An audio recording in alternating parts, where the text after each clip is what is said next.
এইখানে যদি কারো জরুরি পরিস্থিতি হয়, যদি কারো হার্ট অ্যাটাক হয়, স্ট্রোক হয়, আপনারা এখানে যথাযথ চিকিৎসাটা পান না।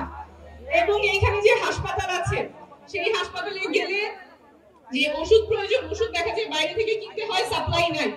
এই যে দুর্নীতির একটা চক্রের কারণে আপনাদের যেটা প্রাপ্য, হাসপাতালে গেলে আপনাদের যে ওষুধ পাওয়ার কথা, যে ফ্লুইড পাওয়ার কথা, ডাক্তার ফ্লুইড লিখে দিছে, কিন্তু সেই ফ্লুইড হাসপাতালে নাই, আপনার বাইরের দোকান থেকে কিনতে হবে। কিনে আনার পর্যন্ত যতখানি সময়টা নষ্ট হয়, যে দুর্নীতির কারণে অনেক সময় এখানে প্রাণ নাশও হয়, যে মৃত্যু অ্যাভয়েড করা যেত, সেই মৃত্যু দেখা যায় এই কালক্ষেপণের কারণে, এই ঘুরপাচের কারণে হয় না।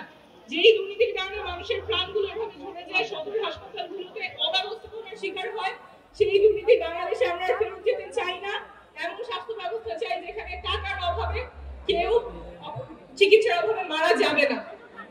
এই দুটো কথাই থাকলে আপনাদের সাথে আবার দেখা হবে সংগ্রামের রাজপথে। Thank you.